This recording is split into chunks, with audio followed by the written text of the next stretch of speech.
Hello students. आज यहाँ पर जो है हम क्लास 10th का जो कोऑर्डिनेट ज्योमेट्री जो चैप्टर है उसका हम इंट्रोडक्शन थोड़ा पढ़ लेते हैं, ठीक है। फिर इसके बाद हम एमसीक्यूज टाइप क्वेश्चन पढ़ेंगे, लेकिन पहले उसका इंट्रोडक्शन लेना बहुत ज़रूरी है। तो जो आपका कोऑर्डिनेट ज्योमेट्री जो चैप्टर है आपका, ये आपका है 2D फिगर का, मतलब 2 डायमेंशनल ग्राफ पे डिपेंड करेगा, ठीक है। तो 2 डायमेंशनल ग्राफ क्या होता है, इसमें एक तो होगा आपके पास एक्स एक्सिस और एक होगा आपके पास इसमें वाई एक्सिस, ठीक है। तो एक्स एक्सिस और वाई एक्सिस की बात करेंगे। सपोज जैसे ये ड्रॉ करी मैंने वाई एक्सिस और ये आपकी एक्स एक्सिस, ठीक है। वाई एक्सिस ये इसका negative part Y dash X axis और ये इसका नेगेटिव पार्ट एक्स डैश,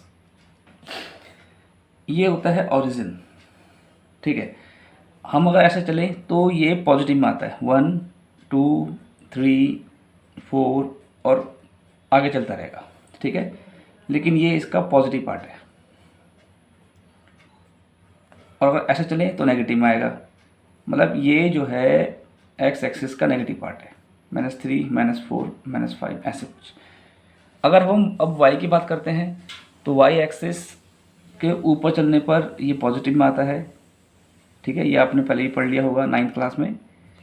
और ये जो है नेगेटिव पार्ट होगा वाई का, ऐसे कुछ, ठीक है। तो अगर हम गौर से देखें तो ये एक प्लस सिंबल बनाता है, प्लस साइन, आप इसको चेक कर लो, ये प्लस साइन है। तो इस प्लस साइन ने इस पूरे प्लेन को, अगर मैं एक इसको पूरा बंद कर देता हूँ तो ये पूरा बन जाएगा प्लेन आपका, ठीक है। तो इस प्लस साइन ने इस पूरे प्लेन को डिवाइड कर दिया चार पीस में, 1 2 3 4, ठीक है। और इसे बोलते हैं क्वाड्रेंट। तो ये है आपका फर्स्ट क्वाड्रेंट, ये वाला पीस,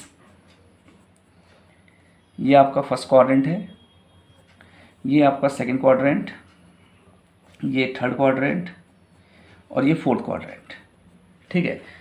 अब हमको यहाँ पर अब ये समझना है कि जब हम किसी पॉइंट को प्लॉट करेंगे तो पॉइंट क्वाड्रेंट में कैसे बनता है, ठीक है। तो हम पहले बात करेंगे फर्स्ट क्वाड्रेंट की। अगर मैं फर्स्ट क्वाड्रेंट को देखूं तो फर्स्ट क्वाड्रेंट ये हिस्सा होगा कुछ, मतलब ये कितना भी बड़ा हो सकता है, ये कितना भी ज़्यादा आगे हो सकता है। तो इस वाले हिस्से में, मतलब इस वाले हिस्से में अगर बात करें ऐसे कुछ, ठीक है, ऐसा आगे बढ़ेगा, ठीक है। तो फर्स्ट क्वाड्रेंट में अगर बात करें तो इसमें एक्स का जो कोऑर्डिनेट आएगा वो भी प्लस का होगा और वाई का जो कोऑर्डिनेट आएगा वो भी प्लस का होगा। मतलब ये, क्योंकि अगर हम इसकी बात करते हैं तो ये हिस्सा अगर हम वाई की तरफ देखें तो वाई ऊपर की तरफ प्लस में आता है, पॉजिटिव पार्ट होगा। और अगर हम एक्स की तरफ देखें तो ये एक्स जो है इस तरफ भी प्लस में आता है, तो ये भी एक्स भी प्लस का होता, तो ये भी पॉजिटिव पार्ट आएगा इसके लिए और ये भी आएगा पॉजिटिव पार्ट इसके लिए। अगर मैं कोई पॉइंट यहाँ पर लोकेट करूँ, सपोज दैट कि मैंने ये पॉइंट लोकेट किया पॉइंट ए, ठीक है। तो पॉइंट ए कहाँ पर है, पॉइंट ए जो है फर्स्ट क्वाड्रेंट में है। तो पॉइंट ए आपका फर्स्ट क्वाड्रेंट में होने से क्या होगा, हम इसके दो कोऑर्डिनेट की बात करेंगे तो हमेशा पहला कोऑर्डिनेट एक्स होगा, दूसरा कोऑर्डिनेट वाई होगा, चाहे किसी भी कोऑर्डिनेट में होगा, ठीक है। आपका पहला जो कोऑर्डिनेट होगा वो एक्स का होगा और जो दूसरा होगा वो वाई का कोऑर्डिनेट होगा, ठीक है। पहले बात तो उसमें ये हो गई। अच्छा, अब क्या होगा इसमें आपका, देखिए, तो पॉइंट ए है फर्स्ट क्वाड्रेंट में, तो फर्स्ट क्वाड्रेंट में अगर मैं इसको देखूँ तो ये कुछ ऐसे आ रहा है, मतलब 2 के आसपास आ रहा है कुछ। फर्स्ट क्वाड्रेंट में 2 है, मतलब 2 ही मान लेते हैं इसको, चलो। फर्स्ट क्वाड्रेंट में 2 है और वाई एक्स के लिए 2 है और वाई के लिए 3 है, तो इसका फर्स्ट क्वाड्रेंट x2 और y3, ओके। तो यहाँ पर हम देख सकते हैं कि ये जो पॉइंट ए है ये y के पॉजिटिव से जुड़ रहा है और यहाँ पर x के जुड़ रहा है पॉजिटिव से, इसलिए जो है फर्स्ट क्वाड्रेंट में x और y दोनों पॉजिटिव होते हैं, पॉइंट ए है और इसके अंदर कोऑर्डिनेट x और y। चलिए अब ऐसे समझते हैं हम सेकेंड क्वाड्रेंट की बात। अगर सपोज करो सेकेंड क्वाड्रेंट में मैं ये पॉइंट आउट दूँ यहाँ पर, ये सपोज डैट ऐसे पॉइंट बी, तो इसका भी जो पहला कोऑर्डिनेट होगा वो x का होगा और दूसरा कोऑर्डिनेट जो होगा वो y का होगा, इसमें भी, ठीक है। तो इसको कुछ यहाँ पर आ रहा है, ठीक है। y के लिए देखो ये y एक्सिस पे कटेगा, तो साफ दिख रहा है कि जो y एक्सिस है वो ऊपर के लिए बन रहा है, ये पॉइंट बी है ये y एक्सिस के इसमें कट हो रहा है ऊपर वाला हिस्से में, और ये हिस्सा y के लिए प्लस में आता है, तो यानी कि 3.1 मान लेते हैं इसको, ठीक है, 3.1 मान लेते हैं।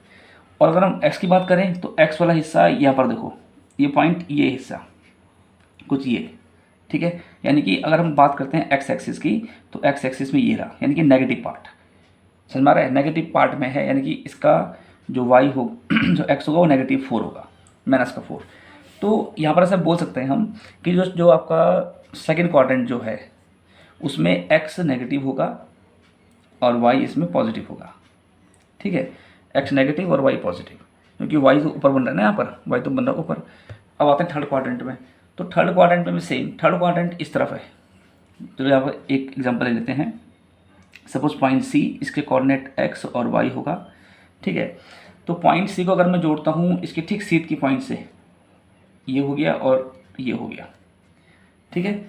तो यहाँ पर ये x है, पॉइंट सी जो है x के लिए ये होगा, तो x नेगेटिव मतलब, और y भी ये रहा, y के लिए ये रहा, तो y भी नेगेटिव, ठीक है।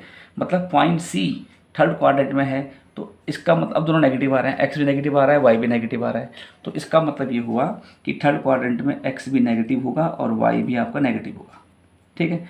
अच्छा, अब बात करते हैं हम फोर्थ क्वाड्रेंट की।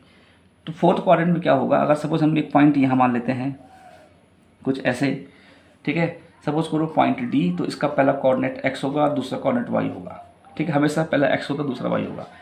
अब मैं इसको x से जोड़ूंगा, x एक्सिस से, ये आपकी x एक्सिस, तो ये आ रहा है प्लस में 12 4। अब जोड़ूंगा y से, तो ये आपकी y एक्सिस, ये तो माइनस का 2। तो साफ दिख रहा है कि फोर्थ क्वाड्रेंट में x जो है आपका पॉजिटिव होगा और y जो है आपका वो नेगेटिव होगा, ठीक है, नेगेटिव होगा। तो यहाँ पर हमने बात की क्वाड्रेंट की। अच्छा, अब हमें एक चीज़ छोड़ दिया, वो है आपका ऑरिजिन। ऑरिजिन क्या होता है, ऑरिजिन का मीनिंग समझेंगे। ऑरिजिन का मीनिंग होता है स्टार्टिंग पॉइंट, जहाँ से चलना शुरू होता है, जहाँ से उत्पन्न होते हैं, पैदा होते हैं, ठीक है। तो यहाँ पर वो ऐसा पॉइंट, वो आपका ऐसा पॉइंट होगा जहाँ पर x भी 0 और y भी 0, दोनों 0 होंगे, क्योंकि यहाँ से x और y एक्सिस चलना शुरू होगी, ठीक है। ये पॉइंट अब ऐसा बढ़ेगा तो x प्लस में आएगा, ऐसे जाएगा तो y x माइनस में आएगा, ऊपर जाएगा तो y प्लस में आएगा, नीचे आएगा तो y माइनस में आएगा। यानी कि ओरिजिन एक ऐसा पॉइंट हुआ जहाँ पर जो है x भी 0 होगा और y भी 0 होगा, ठीक है। ये तो उसका बेस हो गया। अच्छा, अब हम बात करते हैं कुछ और चीज़ों की, जैसे x एक्सिस मतलब यहाँ पर से लेकर पूरा यहाँ पर तक, ठीक है। मान लेते हैं कि अगर कोई पॉइंट सिर्फ x एक्सिस में होगा, अगर कोई पॉइंट सिर्फ x एक्सिस में होगा, जैसे माना ये पॉइंट A है, सपोज पॉइंट E जो है सिर्फ x एक्सिस में है। पॉइंट A ना तो x एक्सिस में है ना y एक्सिस में है, ये उन दोनों के बीच में फर्स्ट क्वाड्रेंट में। वैसे पॉइंट B ना तो x एक्सिस में है ना y एक्सिस में, ये उन दोनों के बीच में सेकंड क्वाड्रेंट में। वैसे C भी वैसे D भी। लेकिन पॉइंट E जो है वो x एक्सिस में है, चाहे इस तरफ बनाओ नेगेटिव पार्ट में या बनाओ उसके पॉजिटिव पार्ट में। आपका जो पॉइंट E है वो है x एक्सिस में। तो x एक्सिस में क्या होता है, हमेशा y कोऑर्डिनेट 0 हो जाएगा, ठीक है। x एक्सिस में y कोऑर्डिनेट हमेशा 0 हो जाएगा, क्योंकि पॉइंट जो है, जो गिवन पॉइंट होगा वो x एक्सिस में है। इस तरफ उसका x जो है पॉजिटिव में आएगा वैल्यू, और इस तरफ जो नेगेटिव में आएगा। लेकिन y तो हमेशा 0 रहेगा, क्योंकि ये पॉइंट आपका x एक्सिस में है, तो y तो यहाँ पर बनेगा ही नहीं, ठीक है। इस पॉइंट की बाकी पॉइंट से कंपेयर करो, A B C D तो आपका जो है क्वाड्रेंट में है, फर्स्ट में A है, सेकंड में B है, C थर्ड में है और D फोर्थ में है। तो इसलिए इनके दोनों आएंगे, x भी आएगा y भी आएगा, सब में देख लो आप। लेकिन जो पॉइंट E है ये सिर्फ x एक्सिस में है, तो x एक्सिस के होने के कारण y 0 हो गया। अच्छा, अब बात करते हैं किसकी, y एक्सिस की। माना कोई पॉइंट सिर्फ y एक्सिस में, सपोज करो पॉइंट F ये रहा, ठीक है। माना कोई पॉइंट जो है सिर्फ y एक्सिस में है, तो सेम वैसी, तो y एक्सिस में अगर कोई पॉइंट होगा तो उसका x कोऑर्डिनेट 0 होगा, y तो होगा कुछ ना कुछ, जैसे यहाँ पर 2.5 मान लेते हैं, y यहाँ पर 2.5 हो जाएगा, लेकिन x उसका 0 होगा, ठीक है। तो अगर हमें इसको दिखाना होगा तो ऐसा होगा, हमेशा पहला पॉइंट x का होगा जो 0 है। 0 क्यों है, क्योंकि पॉइंट f जो है y एक्सिस में है, तो उसका x 0 होगा। पहला पॉइंट हमेशा x का होता है, और y कितना होगा, 2.5 मान लेते हैं इसको, 2.5। अगर हम e को यहाँ पॉइंट रखें, इसके हम कोऑर्डिनेट रखें, तो कुछ कैसा होगा इसमें कोऑर्डिनेट्स को, ये क्योंकि पॉइंट x ई पॉइंट जो है x एक्सिस में, तो 5.5 मान लेते हैं। पहला पॉइंट हमेशा x का होगा, और क्योंकि ई पॉइंट x एक्सिस में है तो इसका y कोऑर्डिनेट 0 हो जाएगा, ये आएगा 0, ठीक है। ये तो इसके बारे में। अब कुछ हम जो पढ़ने वाले हैं 7.1 में, वो क्या होगा, इसमें हम बात करेंगे पहले डिस्टेंस फॉर्मूला की, जो आपका 7.1 में है, ठीक है। Distance formula,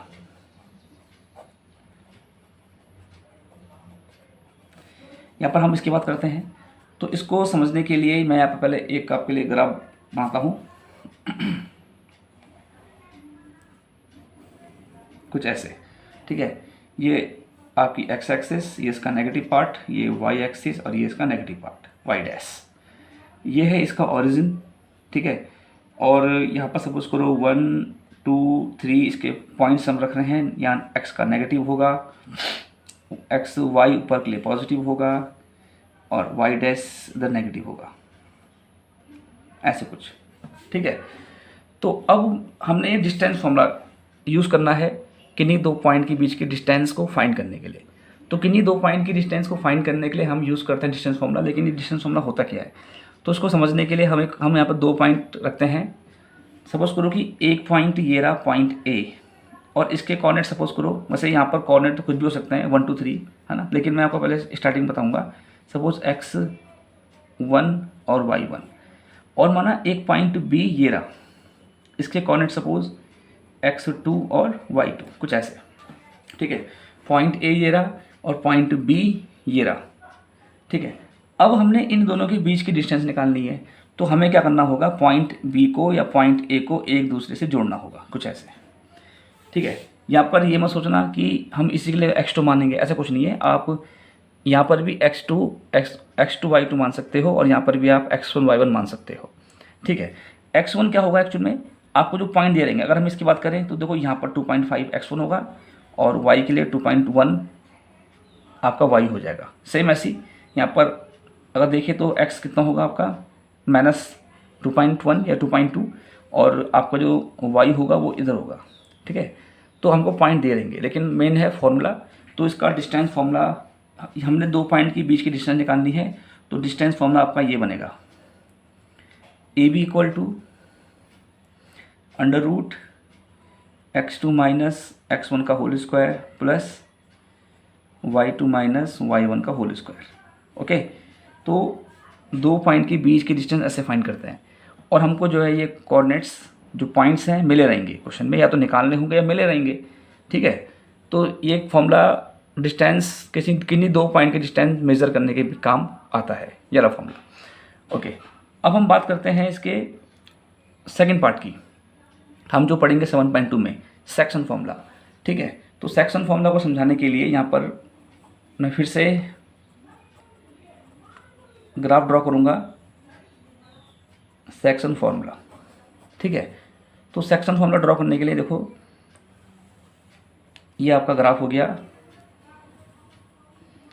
x dash, sorry ये पॉजिटिव पार्ट होगा, एक्स डैश, ये वाई और ये वाई डैश, कुछ ऐसे, ठीक है।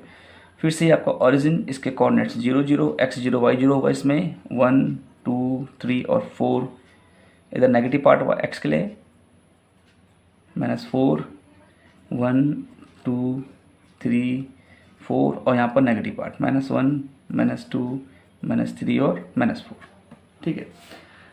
अब हमें करना क्या है इस पर, देखिए हमें सेक्शन फॉर्मूला का यूज़ करना है। सपोज करो कि एक पॉइंट कुछ यहाँ पर है,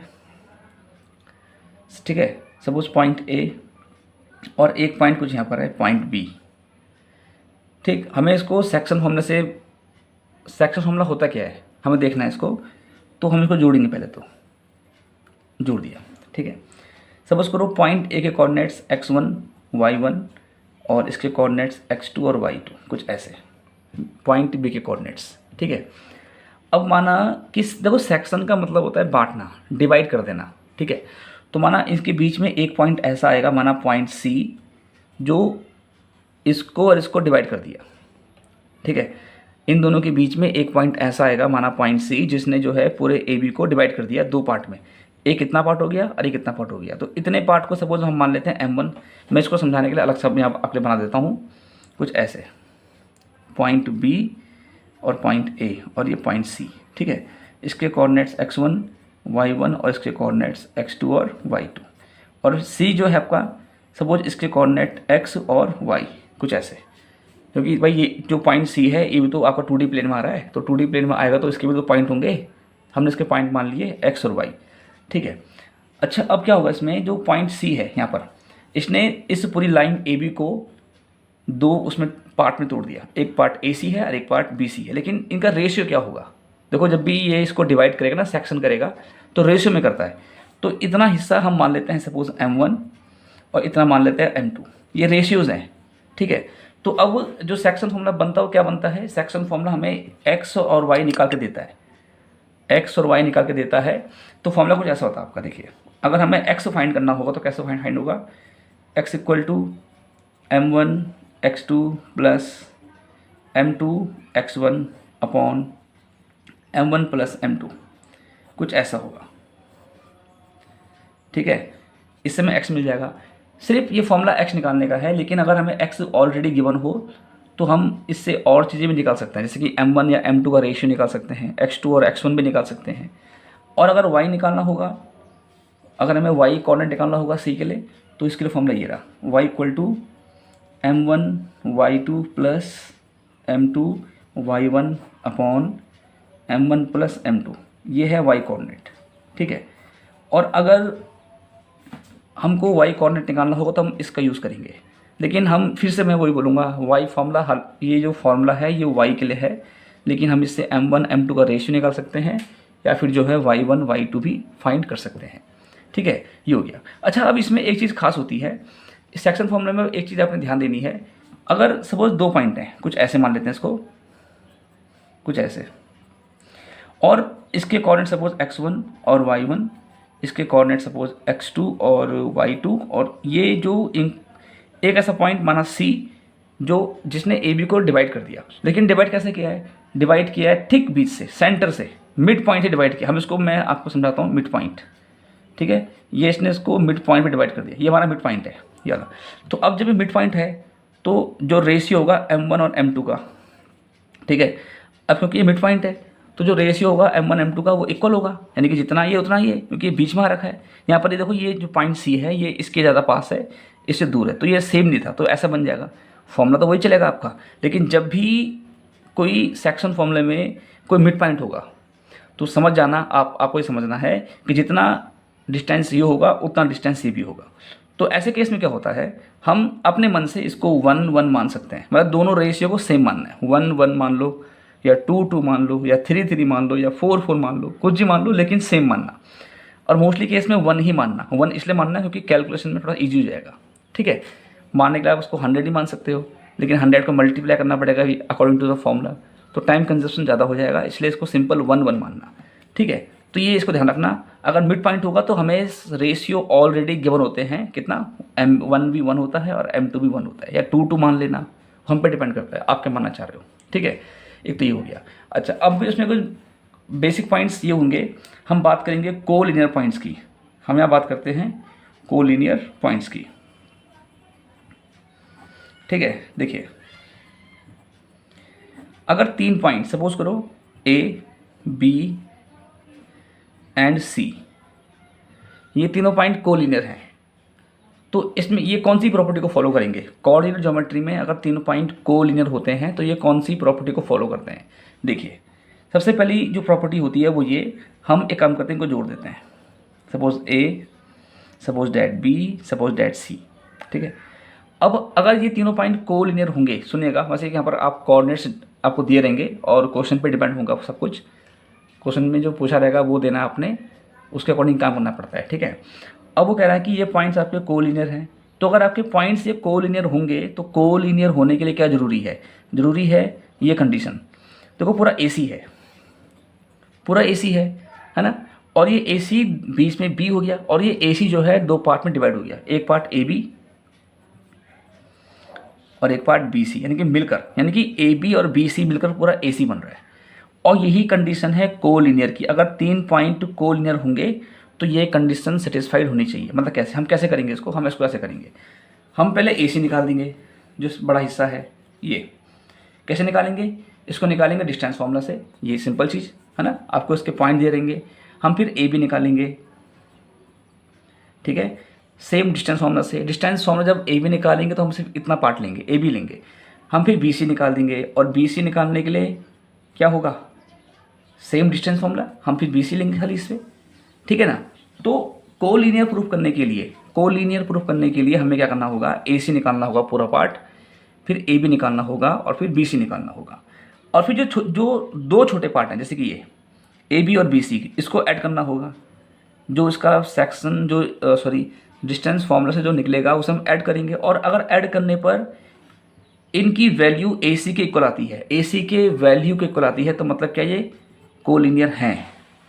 कोलीनियर का मतलब होता है स्ट्रेट लाइन में हम दो छोटे पार्ट्स को ऐड करेंगे, और अगर ऐड करने पर इनकी वैल्यूज़ जो बड़े पार्ट जो AC है इसके इक्वल आता है तो मतलब ये कोलीनियर हैं, और अगर इक्वल नहीं आता है तो ये कोलीनियर नहीं होंगे।